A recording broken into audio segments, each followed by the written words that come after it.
এএসআরপি ক্লাসে advance study and research প্রোগ্রামের সবাইকে স্বাগত। আমি আইসিটি বা ইনফরমেশন কমিউনিকেশন টেকনোলজির উপরে আজকে কিছু আলোচনা করব। আইসিটি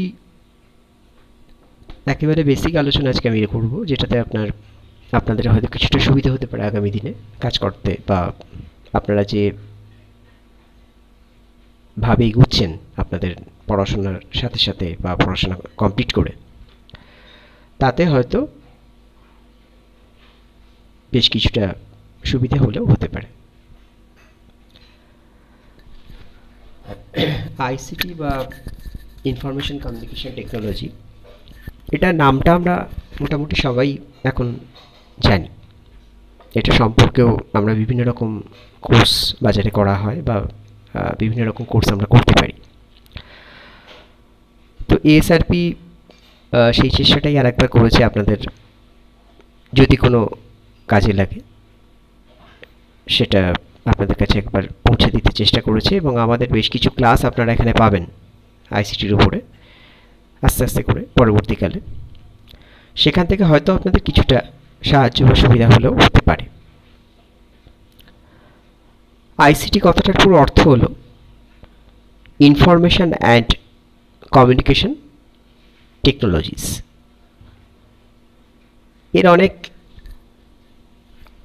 স্কোপ আছে, অনেক সুযোগ সুবিধা আছে, বা অনেক এই পড়াশোনাটা করেই আমরা পরবর্তীকালে কী করতেই পারি সেটাও মূল বিষয় বা মূল আলোচ্য বিষয়, সেটাও আমাদের আলোচনার একটা পার্ট অবশ্যই থাকবে।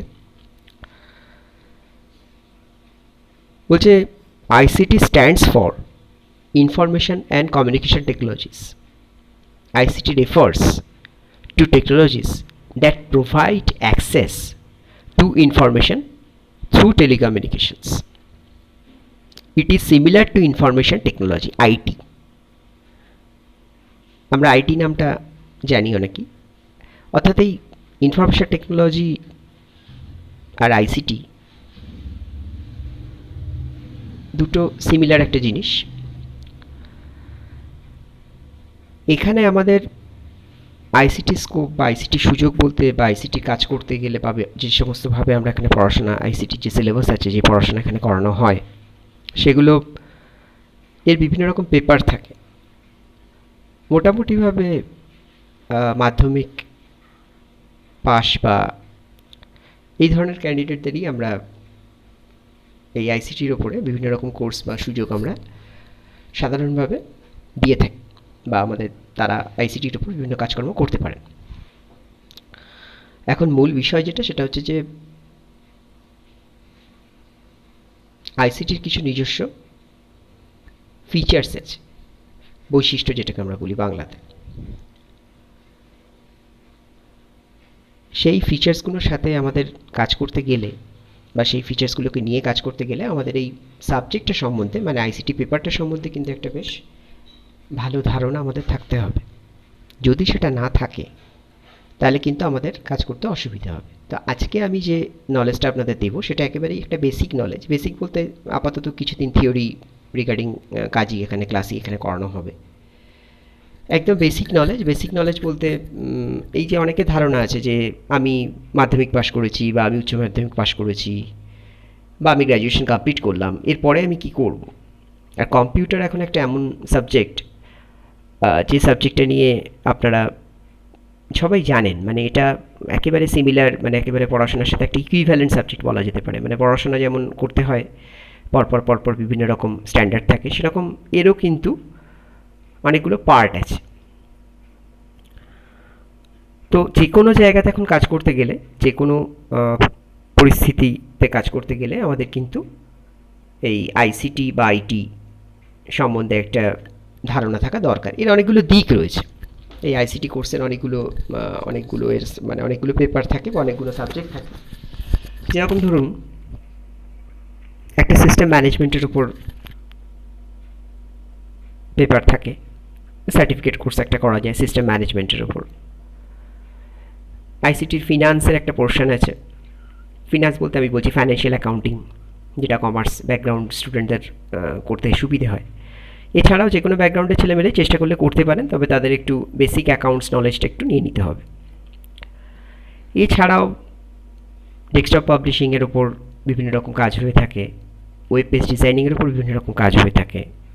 যেরকম আমরা কম্পিউটারে বিভিন্ন যে ওয়েব পেজগুলোকে দেখতে পাই বা ইন্টারনেট দিয়ে আমি যে ওয়েব পেজগুলোকে ওপেন করি, সেই ওয়েব পেজগুলো কিন্তু আমাদের এই ওয়েব পেজ হোস্টার যারা ওয়েব পেজ ডিজাইন করেন তারাই কিন্তু পেজগুলোকে তৈরি করেন, এবং সেখান থেকে আমরা সার্চ ইঞ্জিন দিয়ে একটার পর একটা বিভিন্ন জায়গাতে সার্চ করে করে বিভিন্ন ডেটাগুলোকে সংগ্রহ করতে পারি। এছাড়া অনলাইনে এখন প্রচুর কাজ করা হয়, যেরকম আপনি দেখতে পাচ্ছেন বিভিন্ন রকম অনলাইনে পাবলিশিংয়ের কাজ, অনলাইনের বিভিন্ন রকম কমিউনিকেশনের কাজ, এগুলো সবই কিন্তু আমাদের এই আইসিটিরই এক একটা পার্ট বা আইটির এক একটা পার্ট। এখন মূলত যেটা ব্যাপার সেটা হচ্ছে যে এছাড়া আমাদের হার্ডওয়্যারের ওপর বিভিন্ন রকম কাজ হয়, যেরকম সেটাও আইটির অবশ্যই আইটির অন্তর্গত। যেমন ধরুন হার্ডওয়্যার নেটওয়ার্কিংয়ের ওপর কাজ হয়, মানে সোজা কথা হলো সফটওয়্যার আর হার্ডওয়্যার কম্পিউটারের দুটো দিক, তো মানে computer system can be divided into mainly two types, একটা হচ্ছে কম্পিউটার সফটওয়্যার, একটা হচ্ছে কম্পিউটার হার্ডওয়্যার। তো কম্পিউটার পার্সোনালও আছে, তো আমরা সফটওয়্যার আর হার্ডওয়্যারটা নিয়ে জাস্ট একটা বেসিক আইডিয়া দেওয়ার চেষ্টা করছি। সফটওয়্যার বলতে আমরা যেটা বুঝি সেটা হচ্ছে আমরা যেটা এই যে বিভিন্ন রকম যে কোর্সের কথাগুলো বললাম, এগুলো সবই কিন্তু সফটওয়্যার কোর্সেসের মধ্যে পড়ছে। System management, financial accounting, desktop publishing, multimedia, তারপরে আপনার হার্ডওয়্যার হচ্ছে আর একটা দিক। হার্ডওয়্যার বলতে কম্পিউটারটা কাজ করতে করতে ধরুন কোনো কারণে কম্পিউটার খারাপ হয়ে গেল, বা কম্পিউটারটায় কোনো কিছু নতুন কিছু একটা ইনস্টলেশনের দরকার পড়লো, বা কোনো একটা পেরিফেরাল বা কোনো একটা ডিভাইসেস আপনি কম্পিউটারে অ্যাটাচ করতে চাইছেন, এই সমস্ত কিছু যেগুলো ফিজিক্যাল কম্পোনেন্টস কম্পিউটারের, সেগুলো কিন্তু আপনার পড়ছে পার্ট অফ হার্ডওয়্যার। তো হার্ডওয়্যার কনসেপ্ট থাকা জন্য, মানে হার্ডওয়্যার যদি আপনি জানেন, তাকে সফটওয়্যারের উপরেও একটা কনসেপ্ট মোটামুটি তার থাকা কিন্তু বাঞ্ছনীয়, মানে একটা বেসিক অন্তত নলেজ রাখতে হবে। কারণ আপনি যে কম্পিউটারটা ঠিক করছেন বা আপনি যার সাথে কম্পিউটারে কাজ করতে যাচ্ছেন, সেখানে যদি একটা সফটওয়্যারের আপনার যদি কোনো আইডিয়া না থাকে, তাহলে আপনি কিন্তু পরিষ্কারভাবে হার্ডওয়্যারের কাজ আপনি করতে পারবেন না। তো যে কারণে সব কিছুরই একটা বেসিক পোর্শন আছে, সেই বেসিক পোর্শনগুলো আমরা এখানে আলোচনা করতে পারি আইটি বা আইসিটির মধ্যে, এবং এগুলোই আমরা পরবর্তীকালে হয়তো একটা একটা করে শিখব। প্রথমে সফটওয়্যারের যে সমস্ত নামগুলো আমি বললাম, এগুলো সবই রয়েছে। তো আজকে আমি যেটা বলছি বেসিক আইটি বা বেসিক সফটওয়্যারের উপর যে কথাগুলো, মানে আইসিটির উপর যে কথাগুলো, সেটা বলছে যে ICT stands for Information and Communication Technology. ICT refers to technologies that provide access to information through telecommunications. It is similar to information technology. এরপরে এখানে বলা হচ্ছে যে আইসিটির বেশ কিছু ফিচার্স আছে। আমি ছোট ছোট করে পার্টগুলো বলছি যাতে আপনাদের বুঝতে সুবিধা হয়। আইসিটি এখানে বেশ কিছু ফিচার্স রয়েছে, সেই ফিচার্সের মধ্যে আমরা কি কি কাজ আমরা আইসিটির মাধ্যমে করতে পারি, মানে আইসিটি দিয়ে আমরা আইসিটির বৈশিষ্ট্য হিসেবে আমরা কি কি কাজকে পেতে পারি, এর কিছু অ্যাডভান্টেজেস আছে, এর কিছু ডিসঅ্যাডভান্টেজেস আছে। অ্যাডভান্টেজেসের মধ্যে যেরকম পড়ছে ধরুন কমিউনিকেশন, মানে এই ইন্টারনেট বা আইটি থাকার ফলে, আইটি জানার ফলে হচ্ছে কি আমরা খুব তাড়াতাড়ি কোনো কিছু কমিউনিকেট করতে পারছি, মানে এই যে আমরা যোগাযোগ করতে পারছি ফর ইনফরমেশন টেকনোলজি, মানে কোন কোন সাবজেক্ট যদি আমাদের থাকে তবে আমরা আইটি নিয়ে কাজ করতে পারি, মানে বেসিক লেভেলে আমরা কোন কোন সাবজেক্ট নিয়ে পড়াশোনা করলে আমরা পরবর্তীকালে আইটির উপর কাজ করতে পারবো। তার মধ্যে যেমন ম্যাথামেটিক্স আছে, স্ট্যাটিস্টিক্স আছে, বিজনেস ম্যানেজমেন্ট আছে, প্রোগ্রামিং অ্যান্ড অ্যাডভান্স প্রোগ্রামিং আছে, ডেটাবেস আছে, নেটওয়ার্কস আছে, অপারেটিং সিস্টেমস আছে, এরকম অনেক রকম, ফিনান্সিয়াল অ্যাকাউন্টিং আছে, ডেটা স্ট্রাকচার আছে, অ্যালগোরিদমস আছে, এরকম প্রচুর। আর এই ধরনের কাজ যদি আমি, এই ধরনের কোর্স যদি করি বা আইসিটি সম্বন্ধে যদি আমরা বেশ কিছু কোর্স করতে চাই, তাহলে সেক্ষেত্রে আমাদের জব কী কী পাওয়া যায় বা জবের অপরচুনিটি আমাদের কী কী আছে। বলছে what computer course is best for job, কোন কম্পিউটার কোর্স করে আমরা একটা জব, চাকরি তো আলটিমেট আমাদের লক্ষ্য। তো সেক্ষেত্রে আমি বলতে পারি আপনি যদি, আপনারা যদি এই আইসিটি রিগার্ডিং কোনো কোর্স বা আইটি রিগার্ডিং কোনো কোর্স করেন, যে সমস্ত কোর্স সম্বন্ধে আমি আলোচনা করলাম মোটামুটিভাবে, তাদের মধ্যে 1 নম্বর ওয়েব ডিজাইনিংয়ের কাজ করা যায়, ভিএফএক্স অ্যান্ড অ্যানিমেশনের কাজ করা যায়, যেটা এখন খুব ডিম্যান্ডফুল। হার্ডওয়্যার অ্যান্ড নেটওয়ার্কিং কোর্সেসের কাজ করা যায়, যেটা অলরেডি আমি বললাম একটু আগে। সফটওয়্যার অ্যান্ড প্রোগ্রামিং ল্যাঙ্গুয়েজ কোর্সেসের উপর বিভিন্ন রকম কাজ করা যায়। ফিনান্সিয়াল প্যাকেজ বা ফিনান্সিয়াল অ্যাকাউন্টিং প্যাকেজের উপর কাজ করা যায়। সাইবার সিকিউরিটির উপর বিভিন্ন রকম কোর্সেস আছে। এছাড়া এমএস অফিস, এডিটিং, টাইপিং এগুলোর উপর তো আছেই। অথবা ডিপ্লোমা ইন আইটি, মানে আপনারা চাইলে ডিপ্লোমা আইটির উপর কোথাও কোথাও ডিপ্লোমা করতে পারেন, পরবর্তীকালে আপনাদের চাকরি পেতে অনেকটাই সুবিধা হবে।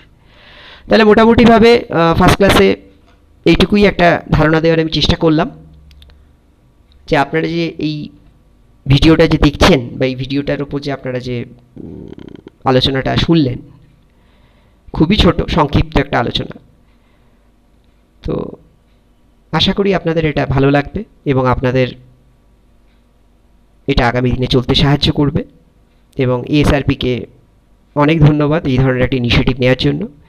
Advance study and research programme, এখানে আরও অনেক রকম কোর্স স্ট্রাকচার নিয়েই কথা হবে, আপনারা দেখুন সেগুলো, আশা করি ভালো লাগবে। আমাদের এএসআরপির যে ফেসবুক পেজ আছে তাতে আপনারা লাইক করুন, তাহলে হবে কি আমাদের নোটিফিকেশান, আমাদের যখনই কোনো ভিডিও আপলোড হবে কোর্সেসের উপরে, আপনারা পরবর্তীকালে সেই ভিডিওগুলো খুব সহজেই পেয়ে যাবেন। আর অবশ্যই আমাদের চ্যানেলটিকে সাবস্ক্রাইব করুন। ধন্যবাদ, থ্যাংক ইউ।